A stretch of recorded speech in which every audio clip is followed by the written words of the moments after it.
surveillance pour faire plaisir à la population, comme ça a été le cas à Chanteloup, parce que les résultats, bon, on ne les connaît pas, mais on peut les deviner. À partir du moment où le maire ne sort pas un bilan avec tant d'arrestations ou d'élucidation d'affaires grâce à la caméra de vidéosurveillance, on peut se douter que le résultat est assez mauvais. On va parler du bilan du maire actuel, Madame Catherine Aronou. Vous en pensez quoi? Mais, comme je le disais tout à l'heure, dans un bilan, il y a des bonnes choses, il y a des moins bonnes choses. Dans le cas de mon adversaire, il faut... En politique, on voit que les mauvaises choses, alors allez-y. Dans le cas de mon adversaire, il faut chercher pour trouver de bonnes choses. J'ai parlé un peu trop vite, je crois. Allez-y. Déjà, en termes de démocratie, n'oublions pas que Catherine Arnoult est encore en train de chercher une légitimité, ce qui est un vrai problème. Tout le monde pense à Pierre Cardot. Sauf que Pierre Cardot est parti, Pierre Cardot, c'est fini. Aujourd'hui, il soutient moralement Catherine Arnoult, mais tout le monde sait qu'il ne sera pas le prochain maire de Chanteloup. Donc, un maire qui se cherche encore une légitimité au bout de 5 ans, c'est un maire qui n'est pas en confiance, d'autant que pour le cadre de Chanteloup-les-Vignes, nous avons quelqu'un de très seul, qui manifeste beaucoup face à ses nombreux échecs. Je pense notamment à la zone de sécurité prioritaire. Elle l'a demandé. Moi-même, qui suis de gauche, c'est porté par un gouvernement de gauche, je suis assez... Vous êtes pour ou contre? C'est pas forcément. C'est pas votre branche du gouvernement qui la porte quand même. Disons que oui, effectivement, je ne suis pas un Vous n'êtes pas un valsien ou un valsois. Oui, non, c'est pas vraiment le cas. Il fait de bonnes choses, de moins bonnes choses. La zone de sécurité prioritaire, dans de nombreuses villes, je sais que ça n'a pas marché. Après, il faut se dire que le bilan, il est trop tôt pour tirer un bilan et des leçons de ce qui a été fait. Il y a des villes où ça a marché. Je pense à Trappes notamment. Ça a explosé l'été dernier. Ils ont mis en place une concertation. Il y a eu des échanges avec la population. Et ce qu'il faut entendre par la zone de sécurité prioritaire, telle que je la conçois en tout cas, ce n'est pas l'arrivée de policiers uniquement dans la ville, de policiers supplémentaires. C'est vraiment faire un travail entre policiers, bailleurs, acteurs associatifs et habitants aussi, pour que les habitants puissent faire remonter des choses, parce qu'on sait que, notamment à Chanteloup-les-Vignes, les relations entre la police et les habitants sont pour le moins compliquées, que les choses puissent se dire et qu'on ait des relations sereines, parce que la présence policière, c'est tout à fait normal. Il faut néanmoins que le maire joue son rôle de coordonnateur de l'action en matière de sécurité, comme ça doit être le cas depuis 1982. Et alors, sur le bilan du maire, puisque vous nous avez fait une petite démonstration... Aujourd'hui, il est positif ou négatif? Demandez s'il est positif, soyons sérieux. Si le bilan du maire était positif, je ne me présenterai pas. Je la soutiendrai. Il y aurait une candidate unique et elle gagnerait à 99%. La réalité, c'est que le taux de chômage, il est ce qu'il est à Chanteloup. Il est 2 fois plus élevé qu'au niveau national. Le taux de chômage des jeunes avoisine les 30%. Et on sait que le chômage, c'est la base de tout. C'est-à-dire que plus il y a de chômage, plus il y a d'insécurité. Plus il y a aussi de désespoir de la part de la population. Et moi, mon rôle, c'est de recréer cet espoir. Les jeunes, ils sont désespérés à Chanteloup. Ils ne sont pas tous désespérés, en tout cas ils sont très mécontents et certains le font savoir. Ça c'était pour le chômage. Sur les transports, je vous ai parlé de la suppression de la ligne 15, je ne l'ai pas beaucoup entendu. Je l'ai entendu se vanter par rapport au minibus de 4 heures du matin qu'elle a réussi à sauvegarder grâce à la région qui pour le coup l'a écouté, comme quoi la région sait aussi se montrer très intelligente. Sur l'éducation, on a des parents qui sont extrêmement mécontents. Il y a 10 jours, il y a un enfant qui s'est fait renverser la 2e fois en 1 an devant la même école, l'école Ronsard, malgré la mobilisation des parents. Il y a le docteur Das, qui est un docteur à Chanteloup-les-Vignes, remarquable, qui est apprécié de tous, qui a annoncé son départ et qui met en cause Catherine Arnoult. Alors, gentiment, nous avons posé la question au conseil municipal. Elle nous a donné des explications. Je ne suis pas complètement convaincu par ce qu'elle nous a dit. Le fait est qu'on a un médecin qui part, alors qu'à Chanteloup, et notamment dans tous les quartiers populaires, mais notamment dans le quartier de la Cité, nous avons besoin de plus de médecins. Alors si les médecins partent, on ne va pas s'en sortir. Et puis continuer sur le mauvais bilan du maire actuel. J'ai parlé donc de l'accès à la santé, j'ai parlé des transports, j'ai parlé de l'éducation, j'ai parlé de l'emploi, la politique sportive. On a un club avec un changement de président l'été dernier et qui nous a laissé une dette de 40 000 €. J'entends dire qu'il va se présenter peut-être aux élections municipales. Bon, je lui souhaite bon courage, c'est la démocratie. Je n'ai toujours pas vu de tract ni d'affiche. Mais en matière de politique sportive, le sport a été pendant trop longtemps vu comme un instrument au service de la prévention de la délinquance. Or aujourd'hui, on a des sportifs à Chanteloup, je pense à Mounir Obadi qui brille à l'AS Monaco, je pense à Houssine Bekarja, même s'il est plutôt en fin de carrière aujourd'hui, qui a été capitaine de l'équipe du Maroc et qui est un brillant garçon et surtout très modeste et que j'aime beaucoup. Je pense aussi à Tony Yoka qui dispute la finale des championnats de France de boxe à Fontenay-sous-Bois samedi et j'aurai l'honneur d'y être en tant qu'invité car c'est une personne que j'aime beaucoup et qui me soutient dans le cadre de cette élection. Il a d'ailleurs participé au JO de Londres. C'était le plus jeune au JO de Londres. On l'a reçu ici avec Brahim Asloum. Et j'entends le faire revenir à Chanteloup-les-Vignes pour qu'il représente notre ville en 2016 au JO de Rio. Et je peux vous dire que c'est plutôt en bonne voie si je gagne.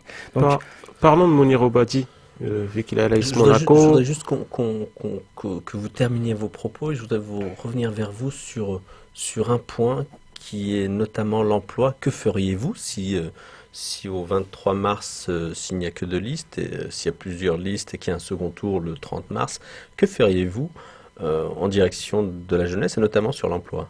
Alors, il y a... Parce que, il ne faut pas se leurrer, l'épicentre du problème aujourd'hui dans nos quartiers, dans la société dans son ensemble, c'est le chômage. Il y a d'abord plusieurs choses à dire sur le chômage. C'est qu'il y a un contexte national depuis 2008 qui est effectivement très violent. Pourquoi depuis 2008, à chaque fois vous rejetez la faute sur le gouvernement qui était en place? Il ne s'agit pas de rejeter la faute, c'est un constat purement objectif à bout. La crise, elle est née en Europe en 2008. Il y a dans d'autres continents, les États-Unis, la Chine n'a pas été impactée plus que cela. Elle va l'être. Je pense aussi, de toute façon, c'est une question de cycle. Hein. Mais depuis 2008, il y a une crise. Ça, à bout, vous le savez. J'en suis conscient. Personne ne le nie.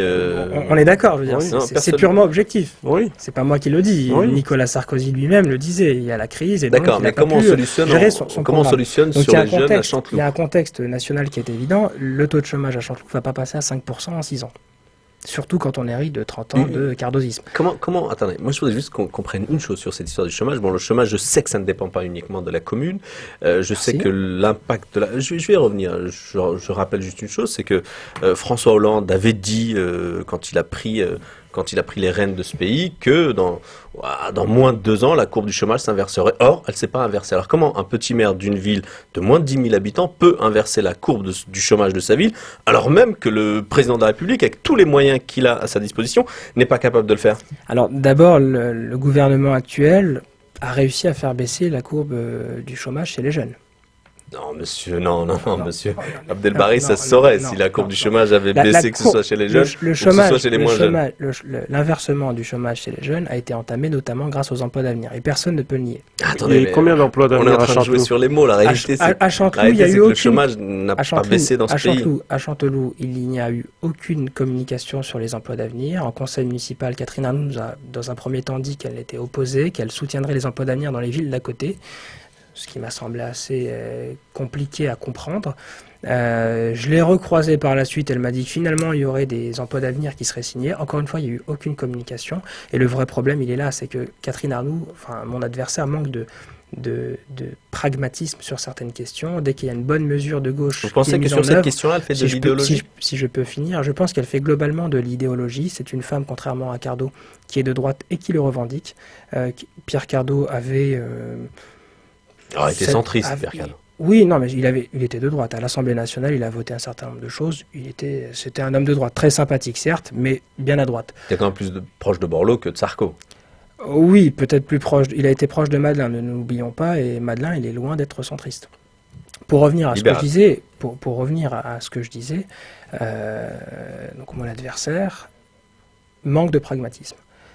Elle a fait le choix de considérer que toute mesure de gauche était une mauvaise mesure. Et aujourd'hui, il n'y a eu aucun plan sérieux en matière d'emploi d'avenir dans une ville où pourtant on a 30% des jeunes qui sont au chômage. Et au 23 ou 30 mars, si vous êtes élu, alors il y a deux choses. Quelles seront vos solutions? Je ne vais pas vous dire demain il y aura 30 emplois d'avenir ou 50 emplois d'avenir qui seront signés par la ville.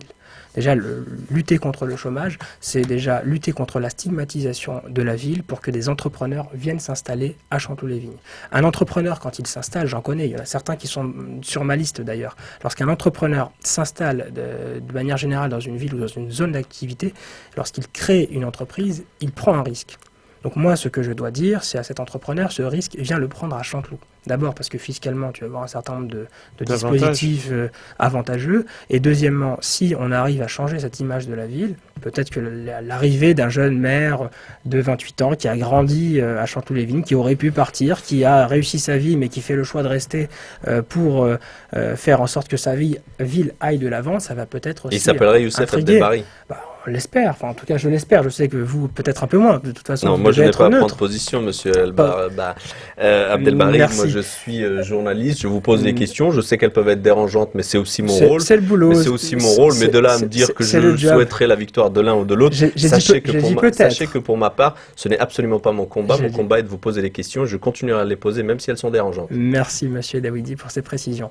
Je disais donc, mon combat c'est de faire venir des entrepreneurs à Chanteloup, leur dire le risque que tu prends-le à Chanteloup-les-Vignes. Ensuite, sur le recrutement par la mairie et les associations d'emploi d'avenir, il faut identifier des besoins. Parce que, je le disais tout à l'heure, il ne s'agit pas de préférence locale, de même qu'il faut combattre toute idée de préférence nationale. Ce qu'on doit voir, c'est identifier des besoins.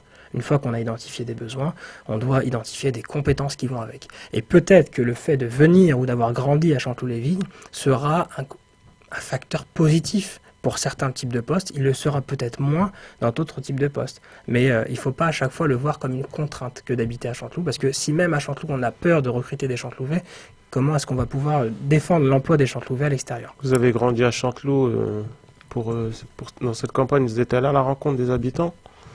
J'essaie, alors je les ai pas tous vus, j'ai vu des habitants qui ne sont pas électeurs, j'ai vu des électeurs qui habitent à Chanteloup-les-Vignes, j'ai vu des électeurs qui ne sont plus habitants de Chanteloup-les-Vignes, j'essaie de me rendre disponible, j'ai multiplié les réunions d'appartements, je vais régulièrement dans des centres associatifs, ensuite, évidemment, lorsque vous êtes à un point A, vous n'êtes pas à un point B et inversement. Donc j'appelle tous les électeurs qui veulent me rencontrer à prendre contact avec moi et je garantis que je me libérerai pour les voir. Une dernière question, on est le 23 mars ce soir, vous êtes élu maire, quelle est votre première décision?